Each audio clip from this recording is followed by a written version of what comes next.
आज हम लोग समझेंगे केंद्रक के यानी कि न्यूक्लियस के बारे में। तो न्यूक्लियस सेल का बहुत ज़्यादा इम्पॉर्टेंट पार्ट होता है, ठीक है। क्यों होता है तो उसके बारे में हम डिटेल में समझेंगे। तो आज का जो टॉपिक है वो है हमारा न्यूक्लियस यानी कि केंद्रक। तो आज हम लोग समझने वाले हैं केंद्रक, और इंग्लिश में इसे कहते हैं न्यूक्लियस। जब हमने कोशिका के बारे में जब हम पहला लेक्चर पढ़ रहे थे तो उसमें मैंने बताया था कि जो रॉबर्ट हुक थे, तो जब हम लोग पढ़ रहे थे रॉबर्ट हुक के बारे में,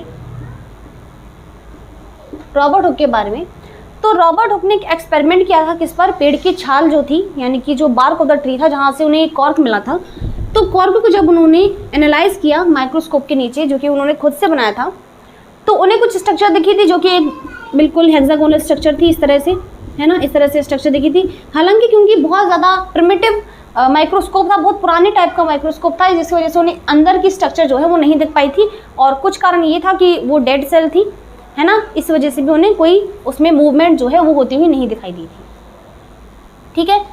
बट आगे चलकर जब हमने देखा कि जो ल्यूवेनहॉक थे जिन्होंने लिविंग सेल्स का पता लगाया था, और साथ ही साथ अगर आप देखोगे कि एनसीईआरटी में एक एग्जाम्पल दिया गया है प्याज की झिल्ली का, प्याज की झिल्ली का एग्जाम्पल दिया गया है, जहाँ पर प्याज की झिल्ली का एक डायग्राम भी बना हुआ है ना, इस तरह से स्ट्रक्चर बनी हुई है प्याज की झिल्ली की, एक बॉक्स टाइप की बनी हुई है छोटे छोटे, और उनमें आप देखोगे तो छोटे छोटे पॉइंट जैसी स्ट्रक्चर बनी होती है बीच में, इस तरह से पॉइंट डॉट लाइक स्ट्रक्चर होती है, डॉट डॉट होते हैं, और इसको उन्होंने बोला था केंद्र।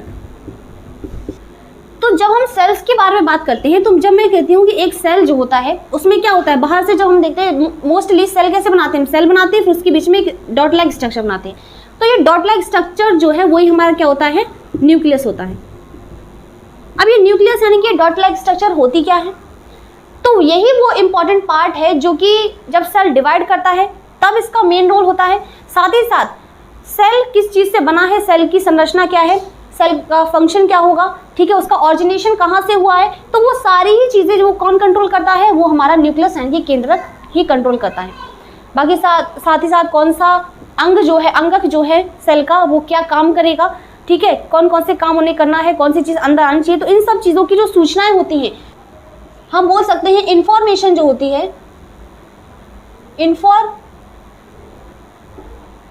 ऑफ सेल्स या फिर सेल, वो सभी किस में होती हैं, वो हमारी केंद्रक यानी कि न्यूक्लियस में होती है। अभी हम देखेंगे कि न्यूक्लियस को काफ़ी सारी चीज़ें बोला जाता है, तो वो जैसे वर्क पर ही जो चीज़ होती है, कोई भी जो पार्ट होता है वो डिपेंड करता है, ठीक है, तो उसको हम एक अलग से नाम भी दे देते हैं। जैसे हमने देखा था कि मधुमक्खी की छत्ती जैसी संरचना देखने को मिली थी जो रॉबर्ट हुक थे उन्हें एक सेल में, तो इसीलिए उन्होंने सेल को क्या बोल दिया था, इसीलिए उन्होंने छोटे छोटे रूम्स बोल दिया था कि वो सेल जो है वो एक छोटे कमरे, सब एक लिटिल रूम, है ना, ठीक है, ये उन्होंने बोल दिया था एक सेल को, ताकि क्योंकि उन्हें स्ट्रक्चर ही ऐसे देखने को मिली थी, ताकि उन्होंने स्ट्रक्चर जैसे उन्हें देखने को मिली वही उन्होंने बोल दिया, तो इसीलिए उन्होंने सेल बोल दिया था उस चीज़ को, है ना। इसी तरीके से न्यूक्लियस का जो काम होता है, जैसे हम माइटोकॉन्ड्रिया की बात करें आगे चलकर हम पढ़ेंगे, जैसे हम लोग पावर हाउस बोलते हैं ऑफ द सेल, ऊर्जा ग्रह क्यों, क्योंकि यहाँ पर एटीपी का संश्लेषण होता है, ऊर्जा बनती है एटीपी के फॉर्म में, है ना, तो इसीलिए उसका नाम भी अलग से, यहाँ तक कि हम केंद्र जो न्यूक्लियस होता है इसको भी हम क्या बोलते हैं, इसको हम बोलते हैं क्योंकि ये सूचनाएं जो होती हैं वो हमारे किसके पास होती है, न्यूक्लियस के पास होती हैं, सेल की सभी सूचनाएं, और साथ ही साथ ये डिवीजन में भी हेल्प करता है, साथ ही साथ जो भी आनुवंशिक सूचनाएं होती हैं यानी कि जो जेनेटिक मटेरियल होता है वो भी हमारा न्यूक्लियस के अंदर ही होता है एज अ डीएनए, है ना, डीएनए के फॉर्म में, तो इसीलिए हम इसको ब्रेन ऑफ सेल, साथ ही साथ head quarter of cell,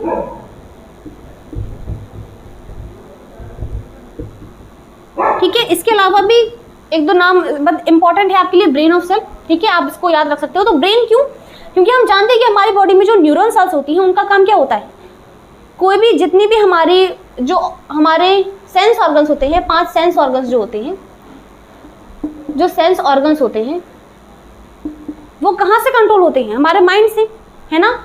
skin जो है अगर कोई टच करता है तो सीधा हमारे माइंड में जो न्यूरॉन सेल्स होती हैं उनके पास ये इन्फॉर्मेशन जाती है कि आपको किसी ने टच किया है, आप टेस्ट करते हो, आप किसी वॉइस को सुनते हो, तो ये सारी जो इन्फॉर्मेशन है वो सबसे पहले ब्रेन के पास, इस तरह से ये सब चीज़ जो है वो कंट्रोल होती है, इसी वजह से उसे ब्रेन ऑफ सेल या फिर हेड क्वार्टर क्योंकि हेडक्वार्टर पे क्या है, कोई भी काम जो होता है वो हमारे हेडक्वार्टर में ही से कंट्रोलर रूम भी बोलते हैं इसको, ठीक है, या फिर इसको हम बोलते हैं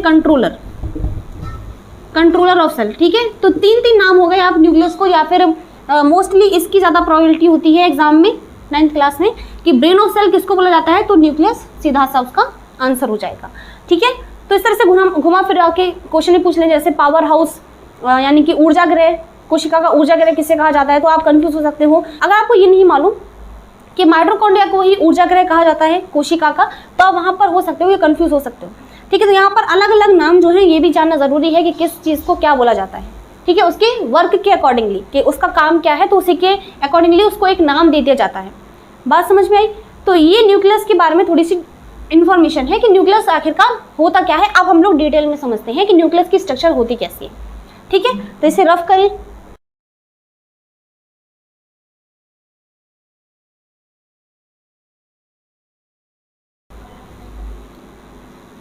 न्यूक्लियस यानी केंद्रक, सबसे पहले तो हम जान लेते हैं कि इसकी खोज किसने की, ठीक है। तो 1831 में रॉबर्ट ब्राउन जो थे, रॉबर्ट ब्राउन, यही क्या है, इनके खोजकर्ता हैं, खोजकर्ता, ठीक है। न्यूक्लियस की खोज किसने की थी, रॉबर्ट ब्राउन ने की थी। और हमने पढ़ा भी है जब हम लोग इंट्रोडक्शन लिख रहे थे सेल का, तो तब मैंने वहाँ पर 1-2 यहाँ पर लिख दी थी कि डिस्कवरीज जो हैं वो कुछ चीज़ों की आगे चल के हेल्प करेंगे। और न्यूक्लियस यहाँ पर मैंने देखा था कि डिस्कवरी ऑफ न्यूक्लियस की अगर हम बात करें तो वहाँ पर रॉबर्ट ब्राउन का जिक्र भी आया था कि उन्होंने 1831 में न्यूक्लियस की खोज की थी, ठीक है। तो खोज करता हम रॉबर्ट ब्राउन को बोलते हैं। तो रॉबर्ट ब्राउन ने की थी 1831 में किसकी, केंद्रक यानी कि न्यूक्लियस की खोज। अब हम जैसे कि सेल, सबसे पहले तो ज़रूरी है कि हम सेल को ही बना लें, है ना। एक बड़ा सा सेल बनाते हैं, उसके अंदर देखते हैं, ठीक है। तो ये तो है हमारा सेल।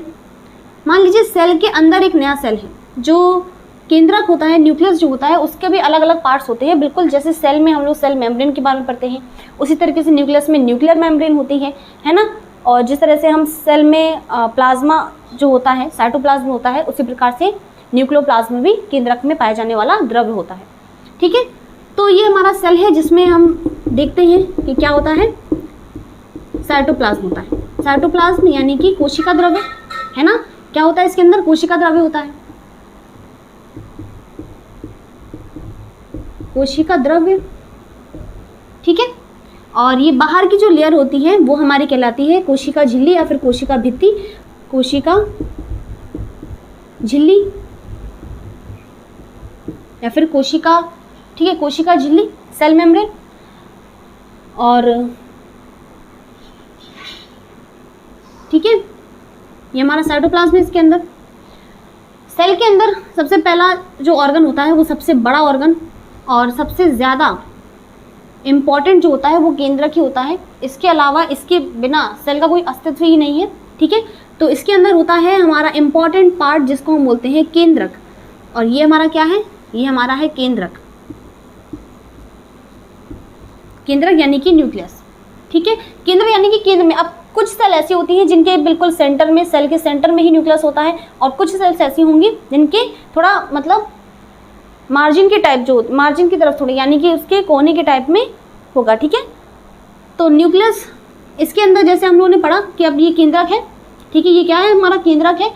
जिस तरह से हमने पढ़ा कि कोशिका की जो परत होती है सबसे बाहर वाली, जो कि उसे इन्वायरमेंट से अलग करती है, सेल के अंदर के जो पार्ट्स होंगे, सेल के अंदर के जो भाग होते हैं उन्हें वो किससे अलग करती है, इन्वायरमेंट से अलग करती है। उसी तरीके से केंद्रक भी क्या करता है, केंद्रक के ऊपर भी एक कवरिंग होती है, ठीक है, जिसको हम लोग बोलते हैं केंद्रक झिल्ली। क्या बोलते हैं, केंद्रक झिल्ली बोलते हैं। तो हम इसको बोलेंगे केंद्रक झिल्ली, ठीक है। अब ये इंग्लिश में लिख देंगे सब कुछ, केंद्रक झिल्ली, ठीक है। और इसको न्यूक्लियर मेम्ब्रेन बोलते हैं। तो लिख देते हैं, ये हमारा केंद्रक है यानी कि इसको कहा जाता है न्यूक्लियस, ठीक है। कोशिका झिल्ली यानी कि सेल मेम्ब्रेन या फिर प्लाज्मा मेम्ब्रेन बोलते हैं इसको, सेल मेम्ब्रेन। कोशिका द्रव्य यानी कि साइटोप्लाज्म, ठीक है। केंद्रक झिल्ली यानी कि न्यूक्लियर मेम्ब्रेन, न्यूक्लियर मेम्ब्रेन,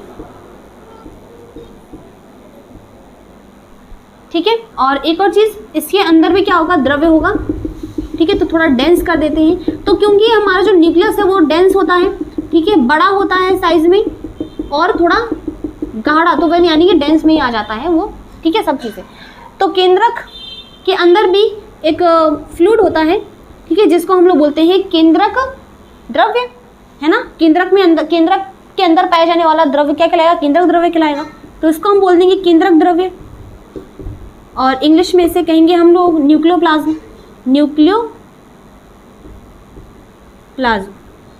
ठीक है, न्यूक्लियोप्लाज्म। तो ये इस टाइप से हम टाइप्स बोल सकते हैं। अब और भी ज़्यादा गहराई में जाते हैं, ठीक है। तो अब सेल के अंदर क्या होता है, इस केंद्र के अंदर देखो थोड़ा सा हम लोग को कम करना पड़ेगा क्योंकि हमें इसके अंदर के पार्ट्स भी बनाने हैं, ठीक है। तो अब हम सेल, अभी ये जान लो कि इसके अंदर क्या होगा, केंद्रक द्रव्य होगा, ठीक है।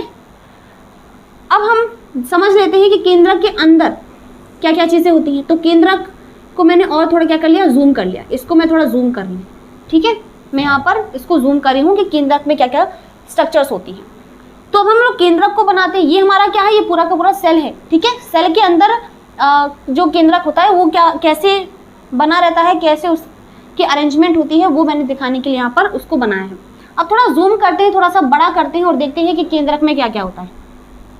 तो सबसे पहली चीज़ तो जैसे हम लोगों ने पढ़ा था कि जो सेल मेम्ब्रेन होती है वो हमारी कैसे होती है, किसकी, प्रोटीन प्लस लिपिड की बनी होती है ना।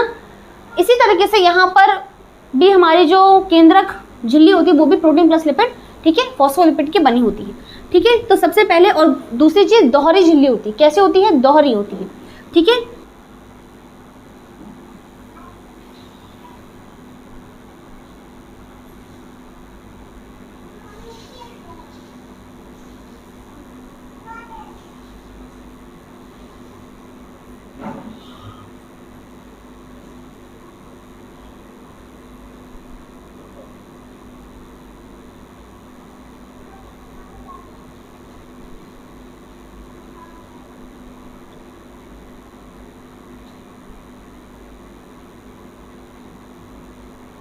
ठीक है। तो अब हम देखते हैं कि इसमें क्या होता है, ये दोहरी परत होती है। अब दोहरी परत होती है तो आप सोचोगे कि हम लोगों ने इसे पूरा क्यों, इसे बीच बीच में से छोड़ा क्यों है, ठीक है। तो ये पोर्स होते हैं, किसके, न्यूक्लियर पोर इनको बोला जाता है, छोटे छोटे छिद्र होते हैं ताकि जो साइटोप्लाज्म, अब इसके बाहर ये मत सोचना कि वातावरण है, ये हमारा न्यूक्लियस है, ये क्या है, न्यूक्लियस है, ठीक है, न्यूक्लियस की स्ट्रक्चर है। अब ये जो परत होती है इसको हम लोग क्या बोलते हैं, ये केंद्रक हमारी झिल्ली है, ये केंद्रक झिल्ली है, केंद्रक झिल्ली जो कि किसकी बनी होती है, प्रोटीन प्लस लिपिड की बनी होती है, ठीक है, यानी कि फॉस्फोलिपिड की बनी होती है, फॉस्फोलिपिड की बनी होती है, ठीक है। तो फॉस्फोलिपिड की बनी रहेगी,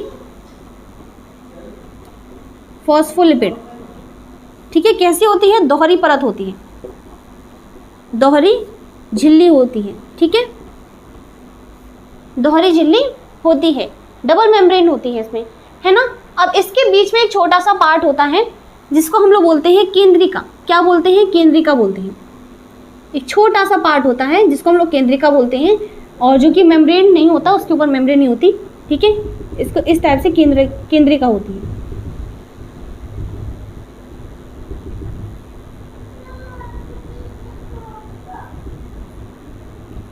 ठीक है।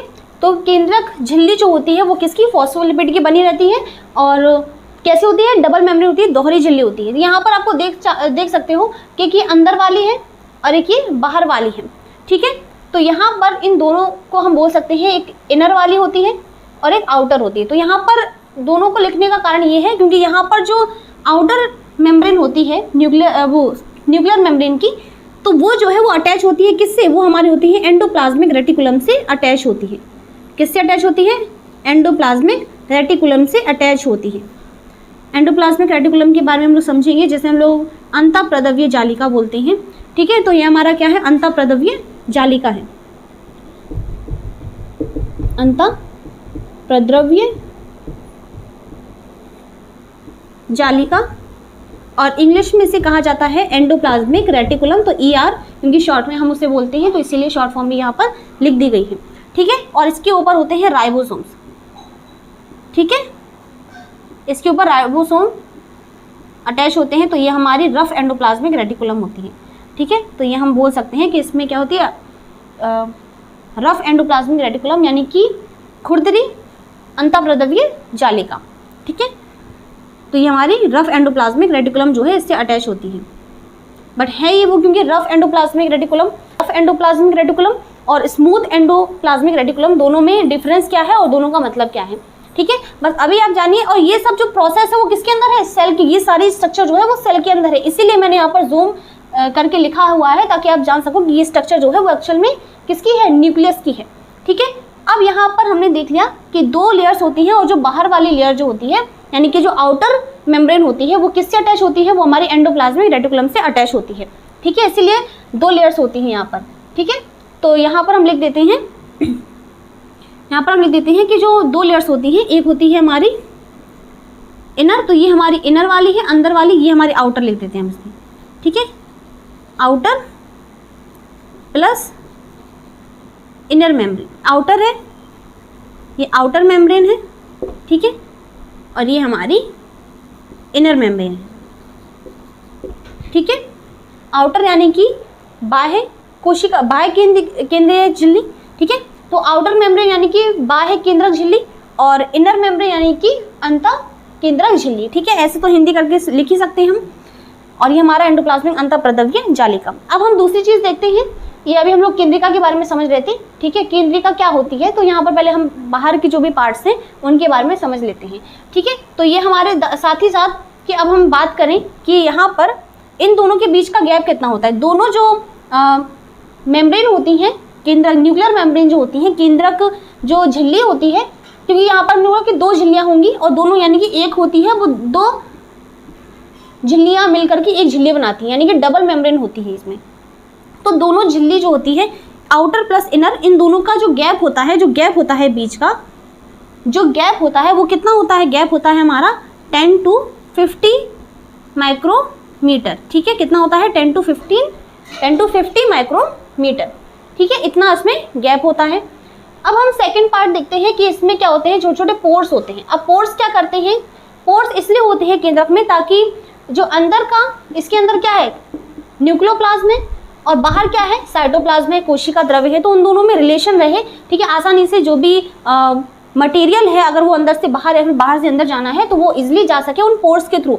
ठीक है, जो हाई मॉलिक्यूल्स हैं अगर वो नहीं जा पाए, छोटे छोटे मॉलिक्यूल्स हैं, तो कई सारे प्रोटीन मॉलिक्यूल्स जो हैं क्योंकि उन्हें अंदर से बाहर जाने की जरूरत होगी, बाहर से अंदर जाने की, अंदर से बाहर भी जाना पड़ेगा, बाहर से अंदर जाना पड़ेगा।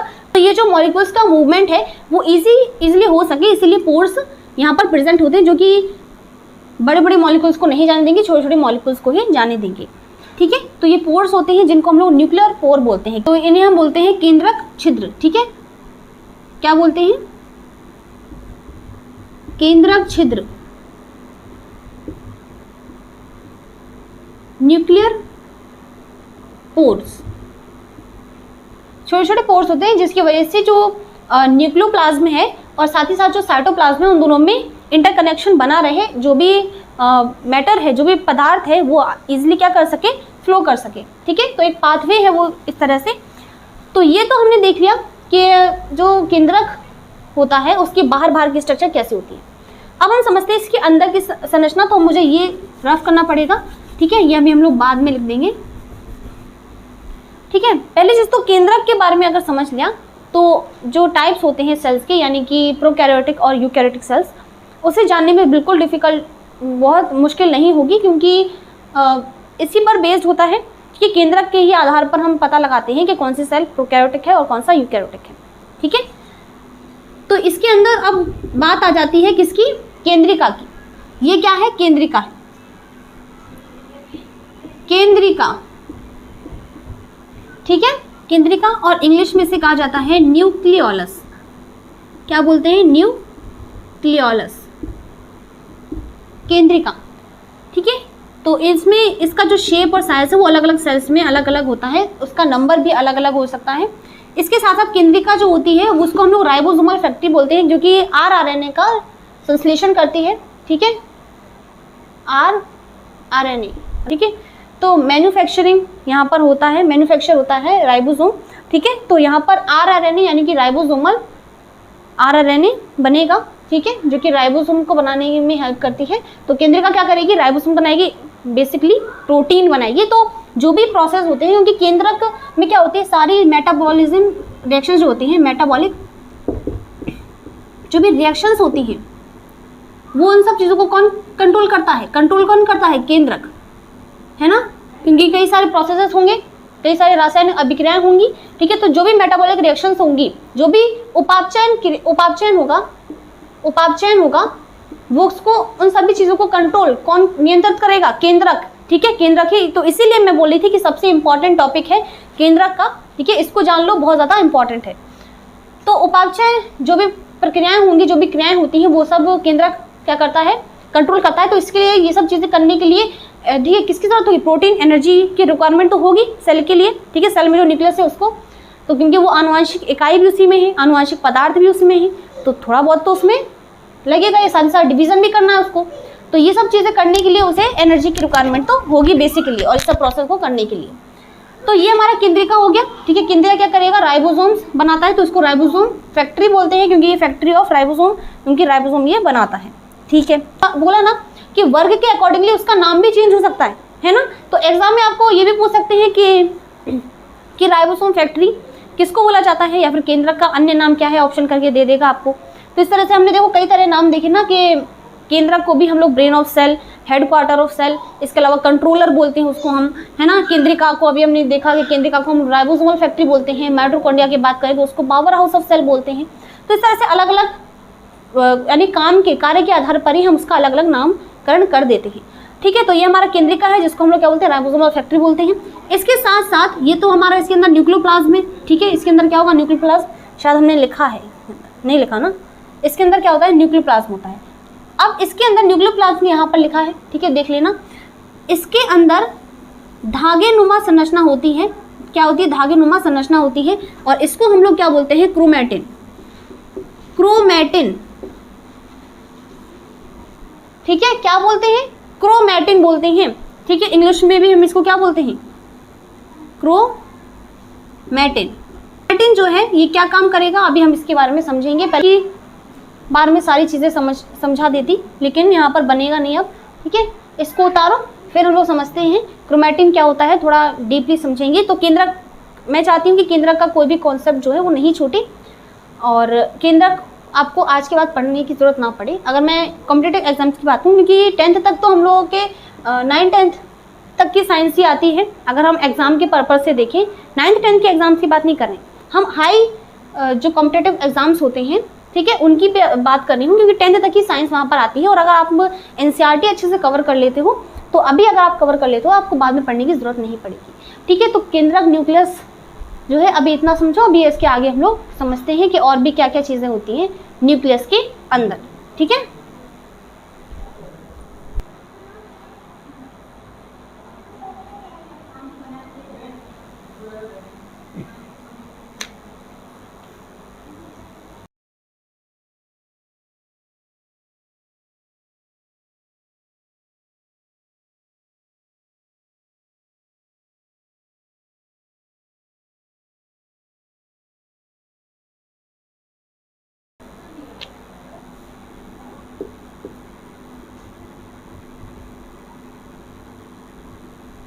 केंद्रक, ठीक। तो अभी हमने क्या देखा, हम समझ रहे थे किसके बारे में, क्रोमैटिन के बारे में। अच्छा, क्रोमैटिन होता क्या है, क्रोमैटिन, क्रोमैटिन जो होता है इसको हम लोग क्रोमैटिन ही बोलते हैं, ठीक है। क्रोमैटिन जो है ये तब होता है जब जो केंद्रक है, जब वो डिवाइड नहीं करता है, तब जो उसके अंदर का जो मटेरियल है वो क्रोमैटिन कहलाता है। हम लोगों ने अगर बात करें किसके, गुणसूत्रों की, अभी नहीं जानते हो कि अगर गुणसूत्र, तो जान लो, गुणसूत्र जो है वो किसके बने होते हैं, क्रोमैटिन के ही बनते हैं। अब ये मतलब ये नहीं है कि गुणसूत्र जो है क्रोमैटिन से ही बना होता है, क्रोमैटिन ही क्या करता है, गुणसूत्र बनाता है, क्रोमैटिन से बने होते हैं। यानी कि अरेंजमेंट ऑफ क्रोमैटिन की हम बात करें, ठीक है, तब ये बनता है गुणसूत्र, यानी कि क्रोमोसोम। तो क्रोमैटिन जो है क्रोमोसोम के पहले की अवस्था है, यानी कि उसकी स्टेज है, ठीक है। जब सेल डिवाइड नहीं करता तो उसके अंदर का जो जेनेटिक मटेरियल होता है वो हमारे क्रोमैटिन के फॉर्म में होता है, बाद में वो किसके फॉर्म में आ जाता है, गुणसूत्र यानी कि क्रोमोसोम के, क्या होता है, जो कि हमारा किसका बना होता है, डीएनए प्लस प्रोटीन। अब ये नॉन हिस्टोन हो सकता है या फिर हिस्टोन हो सकता है, नॉन हिस्टोन और हिस्टोन। नॉन हिस्टोन और हिस्टोन प्रोटीन क्या होते हैं, देखो हिस्टोन प्रोटीन होता है जैसे कि जो प्रोटीन है, प्रोटीन के क्या होते हैं, मॉलिक्यूल्स होते हैं। जैसे कि मान लो कई सारी बॉल्स है, छोटी छोटी बॉल्स है, उनको मैंने मिला करके बड़ी बॉल बना दी, तो हमें वो बॉल कैसे दिखेगी, देखो जरा, छोटी छोटी बॉल्स को मिला करके मैंने एक बॉल बनाई, तो वो हमें कुछ इस तरफ से देखने को मिलेगी कि मेरे पास मान लीजिए 5 बॉल मैंने आगे की साइड चिपकाई, 5 ही बॉल उसके पीछे भी हैं, तो इस तरह से कई सारी बॉल्स जो हैं वो एक के पीछे एक है ना, कुछ ऊपर भी बॉल्स है इसकी, तो ऐसे अरेंज हैं। तो ये मान लीजिए ये हमारे क्या है, हिस्टोन प्रोटीन्स है, जिसके बारे में आप आगे चल के पढ़ोगे, ठीक है। तो ये हमारे हिस्टोन प्रोटीन्स हैं, ठीक है, हिस्टोन प्रोटीन है, और जो कि जिन्हें रैप करके रखता है हमारा डीएनए, ठीक है। ये डीएनए क्या करता है, इसको रैप करके रखता है। रैप कैसे, यानी कि लपेट के रखता है, मान लो ऐसे लपेट कर रखा है उसने,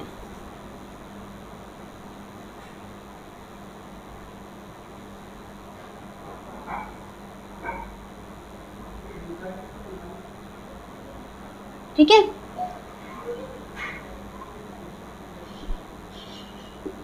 डीएनए की स्ट्रक्चर है, फिर इसमें एडेनिन ग्वानिन वो सब चीज़ें तो अलग ही है, ठीक है। तो ये है डीएनए जो कि हिस्टोन प्रोटीन को क्या करता है, रैप करके रखता है। थोड़ा समझने की कोशिश करो कि यहाँ पर हिस्टोन का मतलब क्या है, उसको मैं समझा रही हूँ। तो हिस्टोन प्रोटीन जो है, यानी कि हमारा जो क्रोमेटिन है वो 2 चीज़ों से बना रहेगा, एक तो डीएनए जिसको हम लोग बोलते हैं डीऑक्सी राइबो न्यूक्लिक एसिड, और हिंदी में से कहते हैं डीऑक्सी राइबो न्यूक्लिक अम्ल, ठीक है। ये होता है डीएनए, और डीएनए क्या है, जिसको हम लोग बोलते हैं आनुवंशिक इकाई। तो डीएनए क्या होगा, आनुवंशिक इकाई होगा, सॉरी आनुवंशिक पदार्थ, ठीक है। डीएनए क्या है, आनुवंशिक पदार्थ है, यानी कि जेनेटिक मटेरियल है, जेनेटिक मटेरियल है। जेनेटिक मटेरियल क्या है, अब इसको समझाती हूँ। हिस्टोन प्रोटीन का बना होता है, जिसमें हिस्टोन, इसको कोई समझाने की जरूरत नहीं है, प्रोटीन इज बेसिकली प्रोटीन, है ना। अब यहाँ पर समझो कि जो डीएनए है उसको हमने आनुवंशिक पदार्थ यानी कि जेनेटिक मटेरियल क्यों कहा। तो जेनेटिक मटेरियल का मतलब है कि ये क्या करेगा, जो डीएनए है, यानी कि हम बात करें कि हम अपने पेरेंट्स की बात करें, तो पेरेंट्स में जो भी कैरेक्टर्स होते हैं, हमारे अंदर वही कैरेक्टर्स आते हैं, ठीक है। तो हमारे जो जनक होंगे, जनक का मतलब होता है जो पेरेंट्स होते हैं, जनक के जो भी कैरेक्टर्स होते हैं, कैरेक्टर्स यानी कि जो लक्षण होते हैं, जो गुण होते हैं, वो उसकी किस में आते हैं, ऑफस्प्रिंग में आते हैं। ऑफस्प्रिंग का मतलब है जो संतति होती है, जो संतान होती है उसमें, ठीक है। ये तो हम सभी जानते हैं। तो वो किसके फॉर्म में आते हैं, वो आते हैं हमारे डीएनए के फॉर्म में। किसके फॉर्म में आते हैं, डीऑक्सीराइबो न्यूक्लिक अम्ल यानी कि डीऑक्सीराइबो न्यूक्लिक एसिड के फॉर्म में आते हैं, यानी कि डीएनए के फॉर्म में आते हैं। तो जो कैरेक्टर्स हैं जो कि एक पीढ़ी से दूसरी पीढ़ी में लेकर आते हैं, वो कौन लेकर आता है, वो डीएनए लेकर आता है, ठीक है। अब यहाँ पर समझो कि क्रोमेटिन और क्रोमोसोम में अंतर क्या है। जो क्रोमेटिन अभी हमने देखा कि कुछ ऐसी धागे नुमा, ऐसा लग रहा था कि कोई धागा है जिसको हमने उलझा करके रखा हो, है ना, केंद्र के अंदर, तो वही हमारा क्रोमेटिन हो गया। तो क्रोमेटिन जैसे बिल्कुल ऐसी स्ट्रक्चर होती है, और जब डिवीजन स्टार्ट होता है तब हमें ये संरचना थोड़ी देखने को मिलती है कि हाँ ये क्रोमेटिन है। जब डिवीजन होता है, ड्यूरिंग द डिवीजन, ठीक है, जब माइटोसिस होगा तो तब क्या होता है, ये थोड़ी अरेंजमेंट होने लगती है, यानी कि थोड़ा अरेंज होने लगता है एक डेफिनेट शेप में। जब इसका कोई शेप होने लगता है, शेप बनने लगता है, और वो शेप कुछ इस तरह से होता है, यानी कि बेलनाकार, इसमें इस टाइप से संरचना ऐसी उसकी बनने लगती है, ठीक है, ऐसी स्ट्रक्चर उनमें बनने लगती है। और ये हमारे क्या कहलाते हैं, ये हमारे कहलाते हैं क्रोमोसोम। क्रोमोसोम्स यानी कि गुणसूत्र। बात समझ में आई। और ये गुणसूत्र के अंदर ही क्या होता है, डीएनए होता है, और हमारा प्रोटीन होता है, वो हिस्टोन प्रोटीन या फिर नॉन हिस्टोन प्रोटीन, वो सब दोनों चीज़ें मैंने बता दी, ठीक है।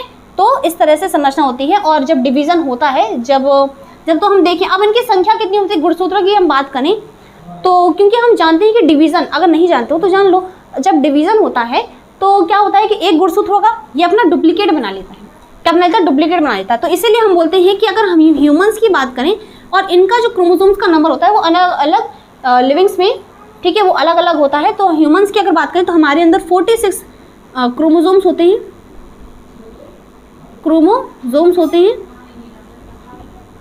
या फिर हम बोल सकते हैं कि हमारे पास 23 का पेयर होता है क्रोमोसोम का, ठीक है। तो 23 क्रोमोसोम जो थे उन्होंने अपनी कॉपी बना ली, तो हमारी तरह से हम 46 क्रोमोसोम उसको बोल सकते हैं। तो ये जो क्रोमोसोम है वो हमेशा जोड़ी में होती है, ठीक है। कैसे में होते हैं? जोड़ी, यानी कि पेयर में प्रेजेंट होती हैं। अब ये मत समझना कि 46 भी पेयर में होता है। 46 तो मैंने इसको बताया है कि अगर हम 23 की बात करें, अगर मेरे पास 2 चप्पल हैं, मेरे पास 2 चप्पल हैं, ठीक है, अगर मैं उनको जोड़ी में बदलूं तो मैं बोल सकती हूँ कि मेरे पास 1 जोड़ी चप्पल है ना। इसी तरीके से मैं यहाँ पर बोल रही हूँ कि मेरे पास टोटल की अगर मैं बात करूँ तो मेरे पास 46 मतलब 46 चप्पल है मेरे पास, और अगर मैं उसको जोड़ी बताऊँ तो मेरे पास 23 चप्पल है, 23 जोड़ी चप्पल हैं। इस तरह से समझो इसको, ठीक है। तो ये है, हमने समझ लिया क्रोमेटिन क्या होता है। क्रोमेटिन से फिर क्रोमोसोम कैसे बनेगा? ड्यूरिंग द माइटोसिस या फिर मियोसिस के थ्रू, क्योंकि ये हमारे जो सेक्स क्रोमोसोम्स होते हैं, क्योंकि ये हमारे सेक्स क्रोमोसोम हमारे अंदर होते हैं, उन्हीं में हमें क्या देखने को मिलेगा? उन्हीं में हमें देखने को मिलता है मियोसिस, ठीक है, अर्धसूत्री विभाजन, जो कि चैप्टर के लास्ट में है बिल्कुल, ठीक है। उसको हम समझेंगे कि विभाजन के कितने प्रकार होते हैं।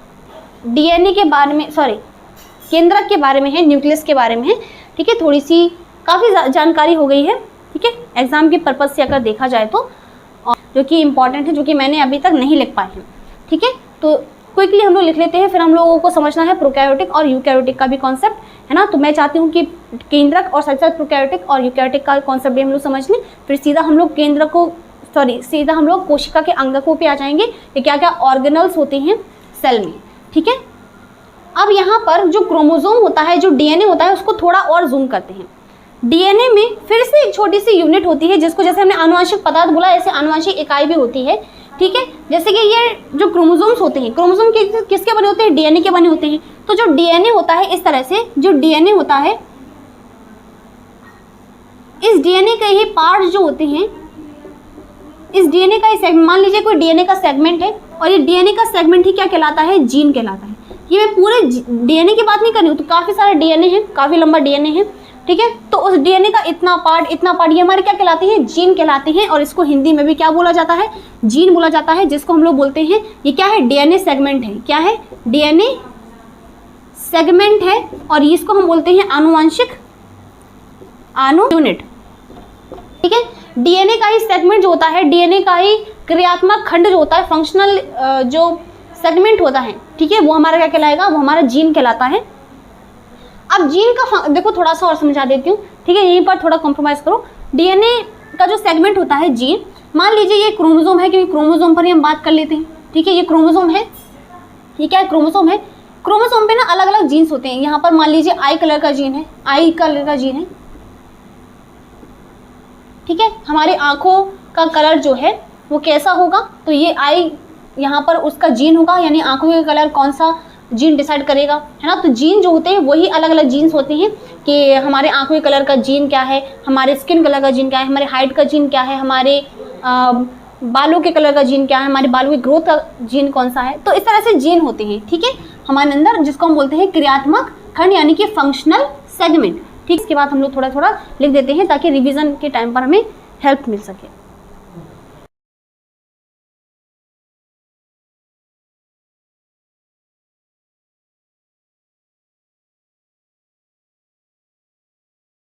पहला पॉइंट तो है रॉबर्ट हुक जो थे, ठीक है, खोजकर्ता। छोटा छोटा लिखूंगी, ठीक है, लेकिन बोल बोल कर लिखूंगी तो लिखने में दिक्कत नहीं होगी। तो खोजकर्ता जो है, इसकी डिस्कवरी किसने की? खोजकर्ता थे रॉबर्ट हुक, रॉबर्ट ब्राउन। और कब की थी इन्होंने? 1831 में, ठीक है। सेकंड पॉइंट है केंद्रक जो है क्या होता है? मध्य में पाया जाता है, कोशिका के मध्य में, कोशिका के मध्य में, ठीक है, पाया जाता है। और आकृति कैसी होती है? आकार कैसा होता है? गोलाकार हो सकता है और अंडाकार।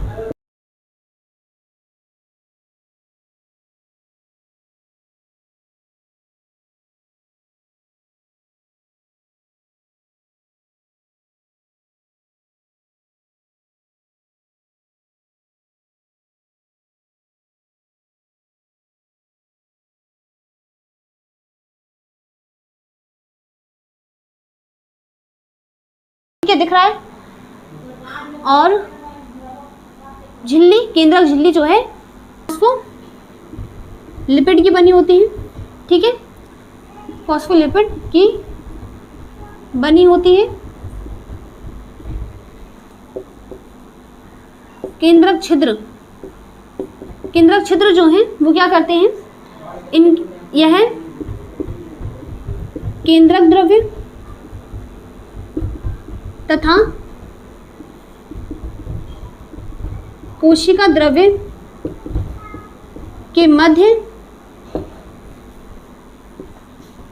पदार्थों का आदान प्रदान करते हैं, आदान प्रदान करते हैं। ठीक है, कि कोई भी जो पदार्थ होगा वो इजीली मूव कर सके, क्योंकि जो मेम्ब्रेन है वो काफ़ी ज़्यादा मोटी होगी। ठीक है, तो उस यानी मेम्ब्रेन को अगर पार ना कर पाए तो इसलिए छोटे छोटे पोर्स होते हैं। ठीक है, आउटर मेम्ब्रेन जो होते हैं यानी कि बाह्य केंद्रक झिल्ली रफ एंडोप्लाज्मिक रेटिकुलम से जुड़ी होती है, जुड़ी होती है।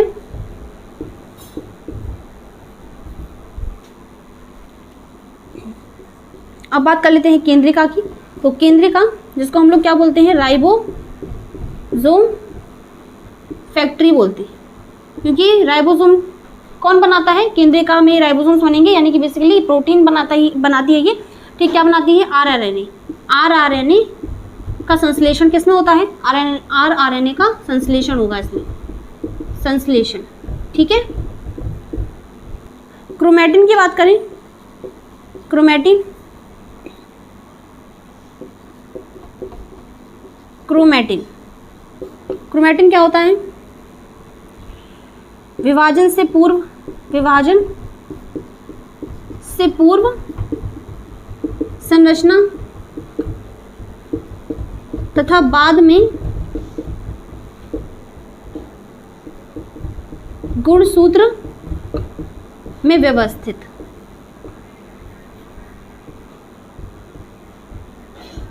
ठीक है, तो मैंने यहाँ पर शॉर्ट में लिख दिया है कि जो क्रोमैटिन क्या है, विभाजन से पूर्व की पहले की संरचना है, जब विभाजन नहीं होता है उससे पहले की ऐसी संरचना देखने को मिलती है, और बाद में ये गुणसूत्र में बदल जाते हैं, गुणसूत्रों की संरचना, गुणसूत्र में अरेंज हो जाते हैं, गुणसूत्र भी बेलनाकार संरचना बना लेते हैं।